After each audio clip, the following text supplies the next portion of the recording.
그러시잖아요. 근데 사당하는 거 이상의 꽤 속에 있기 때문에 이걸 권해드리는 거예요. 정말로 아이들한테 가르치려 보면요, 분명히 교재마다 있어요. 이 교재는 뭐가 덜 돼 있다라든가, 저 교재는 저게 좋다라든가 있어요. 그렇기 때문에 그거를 또 잘 파악을 하시려면 수시로 서점에 가셔서 그걸 보셔야 돼요. 요즘 신경향이 뭔지, 어느 출판사에 어떤 향인지, 요즘은 또 어떤 책들이 나오는지를 많이 보셔야 되고, 안목을 키우셔야 되고요. 또 덜어는 어떤 게 있냐면요, 뜻밖의 연령을 뛰어넘어서 대학생 교재나 성인 교재에 우리 애가 하면 딱 좋을 것들이 있어요. 근데 어떠냐면 활자가 작을 뿐이에요. 그죠? 그럼 어머니들 그거 사셔서요, 다시 고치세요. 거기 책 다요, 프린트해갖고 잘라갖고 오래 붙이고 이렇게 해서 만드시면 되는 거예요. 거기 있는 거 이제 필요한 것만 발췌해서. 괜찮아요. 그거 하셔가지고요, 그 사시냐고 돈 내셨잖아요. 그러니까 저작권 상관없어요. 내가 내 돈 사서 그거 잘리고 오래 붙이는 거 요거 안 해요. 그래서 아이 눈높이로 만드셔가지고요, 하시면 또 뜻밖의 굉장히 남한테는 없는 나만의 교재가 생기기도 하거든요. 그래서 그런 식으로 집에서 자체 교재를 만들어 보세요. 주변 사람들이 깜짝 놀래거든요. 어렵지 않아요. 어렵지 않고요. 그 그러니까 교재라는 것 자체가 탄생한 게 굉장히 창의적이고 열정적인 행동이에요. 그렇기 때문에 그걸 하면서 진짜 자기가 커요. 그런 어떤 성과물이 나오는 게 중요하거든요. 그래서 집에서 정말 제대로 하시려면 그 칸을 한 군데 두세요. 그래서 프린트해갖고 잔뜩 쏘아놓으시지 마시고요. 그거를 다 파일링 하세요.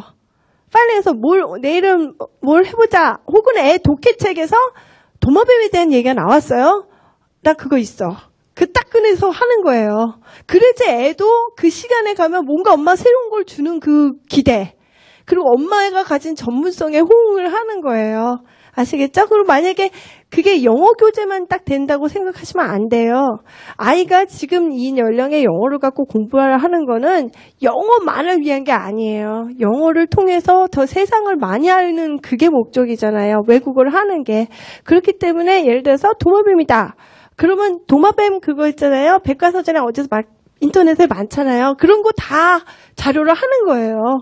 그래서 애가 같이 공부하면요, 애가 영어도 배우면서 뭐 뜻밖의 상식이 굉장히 많아지죠.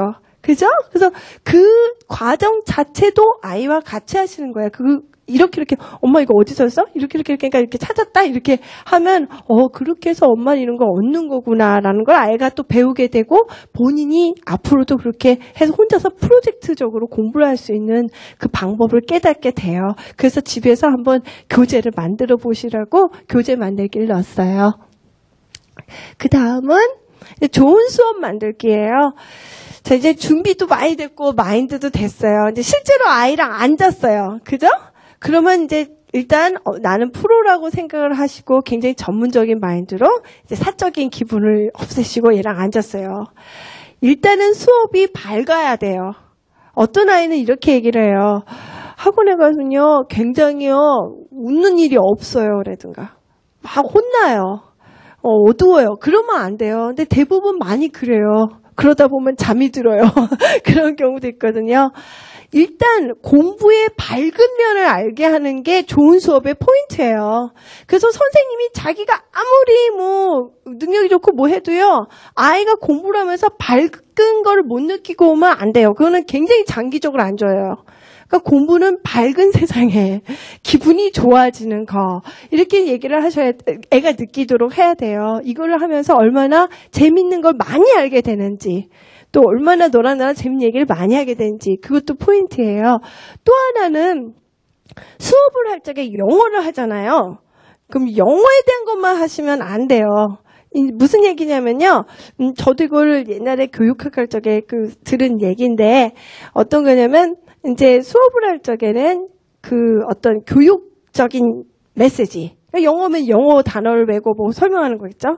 또 하나는 이제 무교육적인 얘기가 있어요. 영어와 상관없는 얘기예요. 제가 이제 영어를 하다가 뭐 갑자기 뭐 예를 들어서 뭐 운동선수 누구 얘기를 한다든가 혹은 달 뒷표면에 뭐가 있다든가 그런 얘기를 하는 거. 세 번째는 이제 비교육적인 메시지라는 게 있거든요. 그건 이제 막 애를 막 욕하거나 그런 거죠. 너네 애가 멍청하니 막 이런 식으로 그따구따구 이런 거 비교육적이에요. 그래서 비교육적 메시지는 하시면 안 돼요. 근데 교육적 메시지만 갖고 수업을 하면 애들이 재미없어요. 사람이 그 집중해서 할 수 있는 능력이요. 끼케야 뭐 20분, 뭐 10몇 분 요거예요. 그렇기 때문에 눈이 반짝반짝 하다가 왜 촛불이 꺼지면서 애 눈이 싹 사그러질 때 그때 잘 들어! 그러고 또 교육적인 걸 얘기를 하면 안 돼요. 그때 이 무교육적인 얘기를 하는 거예요. 무교육적이지만 재밌고 신비로운 얘기 많아요. 너 인도네시아에서 그 크롭서클 알지? 미스테리 서클 생겼는데 그거 사람들이 많이 와서 입장료 받고 한대. 갑자기 이런 얘기를 하는 거예요. 상관없죠. 이 얘기하는데 몇 초 안 걸리지만 애가 갑자기 그 다음번에 몇십 분을 더 할 수 있는 환기가 돼요. 그래서 이제 작은 아이들 같은 경우는요, 이런 대화보다는 노래를 하거나 융도를 하다가 갑자기 만들기 같은 걸 넣으면 좋죠. 근데 큰 아이들 같은 경우는요, 이제 시사성이 있는 얘기들, 자기가 바빠서 세상 돌아가는 거 못 들을 때 엄마가 그런 얘기를 재밌게 딱 넣어주잖아요. 그러면 그게 굉장히 좋아요. 그래서 잘 가르치는 선생님들은요, 절대 교육 메시지만 넣지 않아요. 간간히 이렇게 이제 상관없는 얘기를 넣는 거예요. 그래서 이게 무교육적 얘기로 공을 갖다가 한번 탕 튀어주면 애가 반짝 깨져. 그럼 그 다음에 또 몇 번을 할 수 있어요. 그러다가 또 떨어지죠. 싹싹 그랬더면 그때 탁 한 거예요. 이거는 큰 강의실에서 강연을 할 때도 마찬가지예요. 그때도 갑자기 샥 해주면 확 한번 웃을 때 사람들이 다시 정신이 나잖아요. 그래서 그런 것도 기술이에요. 그래서 가끔 가다가 이제 애들은 어떠냐면 그 선생님이 이런 얘기 해줬다, 저 선생님이 얘기 해줬다, 야, 그 선생님은 영화 그렇게 딴소리만 하니? 그러거든요. 근데 사실요, 어떤 그 선생님한테 일정 기간에 무슨 지식을 배웠죠. 세월이 흐르죠. 그 선생님이 가르쳐줬던 지식은요, 다른 데서도 보고 다른 데서 공부하면서 자기 내면화돼요. 그래서 자기가 그걸 고 선생님한테 고 단어를 배웠다 기억을 못하죠.